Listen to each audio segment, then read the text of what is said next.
तीनों निर्दलीय विधायक आपके सामने पेश हुए हैं, 2:30 बजे आपने बुलाया है।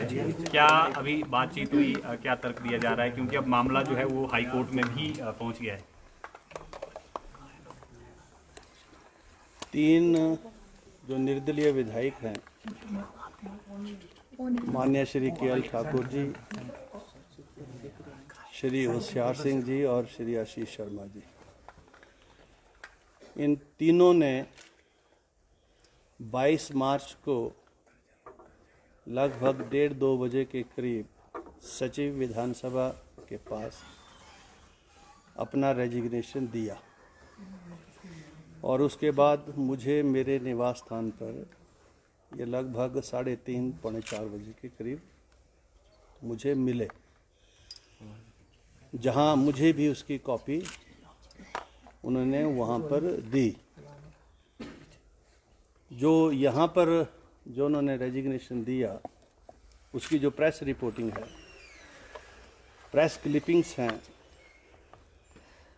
जो हमारी प्रोसीडिंग्स जो इनिशिएट हुई हैं उसका पार्ट है। उसमें माननीय नेता प्रतिपक्ष श्री जयराम ठाकुर जी, और जब वो मेरे निवास स्थान पर आए तो उनके साथ 2 माननीय विधायक भारतीय जनता पार्टी के डॉक्टर जनकराज जी और बलबीर सिंह वर्मा जी उनके साथ थे, और एक आध मीडिया का भी व्यक्ति था। और दूसरे दिन एक पिटीशन जो है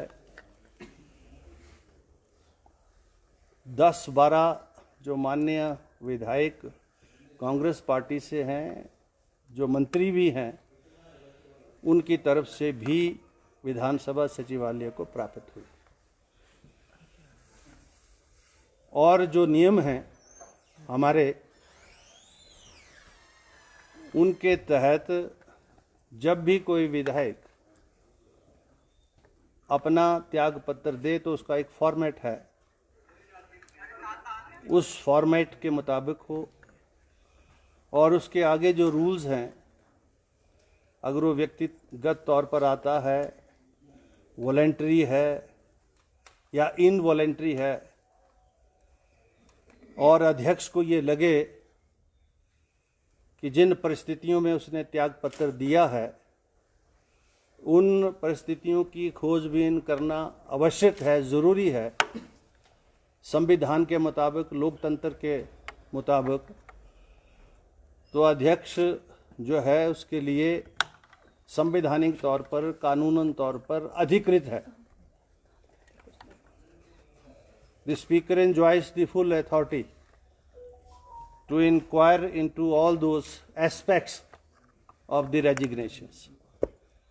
और उसी के संदर्भ में हमने तीनों माननीय विधायकों को एक नोटिस इशू किया था, शो कॉज नोटिस, और उसकी सूचना हमने राज्यपाल महोदय को भी दी थी, और हमने उनसे ये आग्रह किया था कि नियमों के अनुरूप, संविधान के अनुरूप जो कार्रवाई वांछित है उसके मुताबिक आप 10 अप्रैल को 12:15 बजे विधानसभा सचिवालय के committee room, speakers committee room में उपस्थित हों।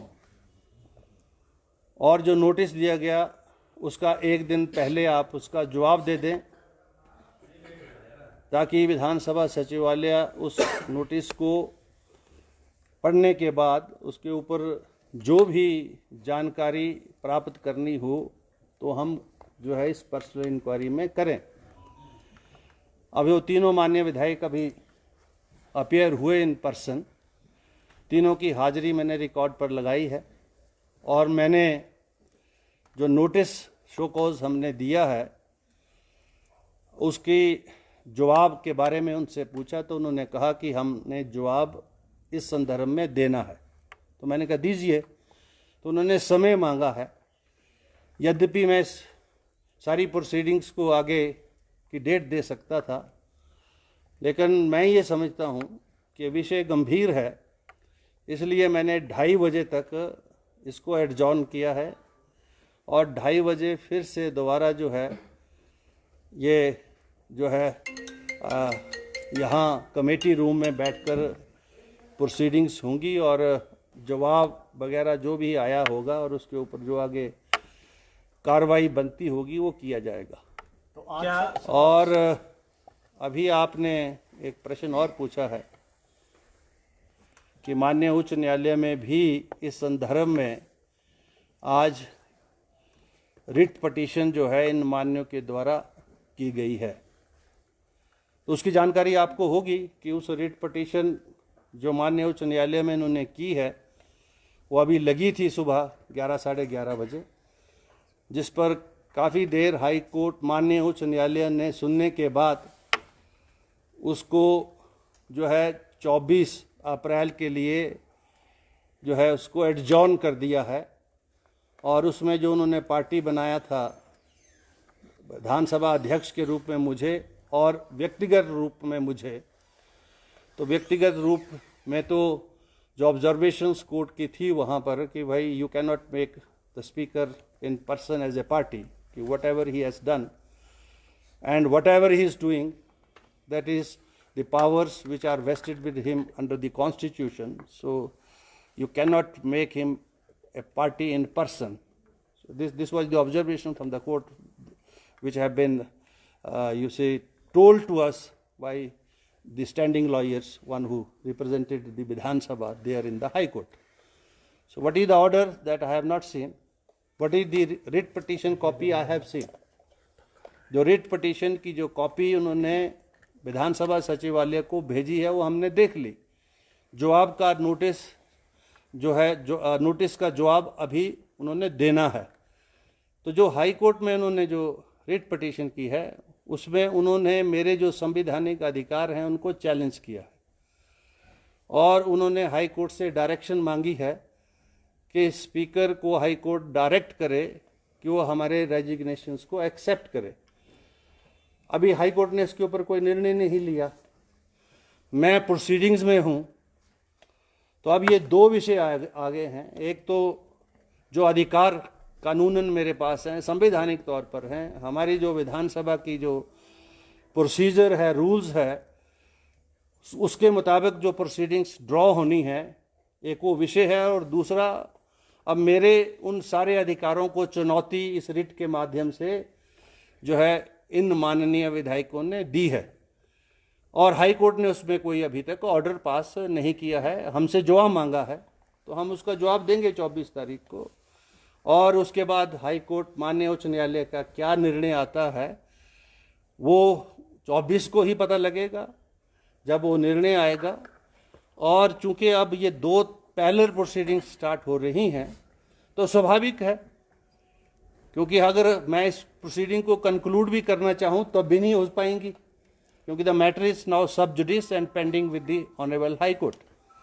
Unless the high court adjudicate upon this matter whereby they have challenged, assailed my authority, and if anything comes from the High Court in the manner in which they have desired, then certainly we have a right to approach the higher court also. अभी तक कुछ हुआ नहीं है, इसलिए मैं उस बारे में कोई टिप्पणी करना नहीं चाहता।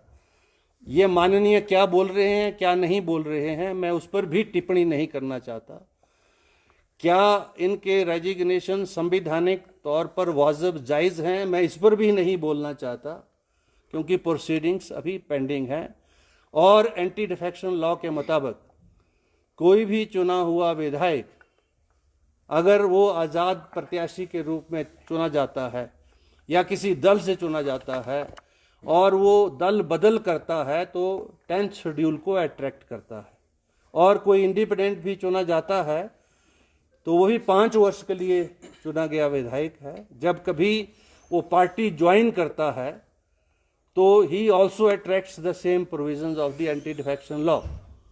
एक तरफ तो वॉलंटरी रेजिग्नेशन है, दूसरी तरफ जो है ये विषय भी है। अब इन दोनों विषयों को जो है आगे हम इंक्वायरी के माध्यम से, हाई कोर्ट की प्रोसीडिंग्स के माध्यम से जो है हम देखेंगे और जो भी उचित निर्णय होगा उस समय पर हम देंगे। आप सबका बहुत बहुत आभार, धन्यवाद। दूसरा आग्रह आप सब से ये है कि ये स्पीकर चैम्बर है और अगर किसी भी माननीय विधायक को अगर कोई बाइट देनी हो तो वो नीचे जाके जरूर ले लें। आप यहाँ पर जरा कृपा रखें। धन्यवाद। Thank you.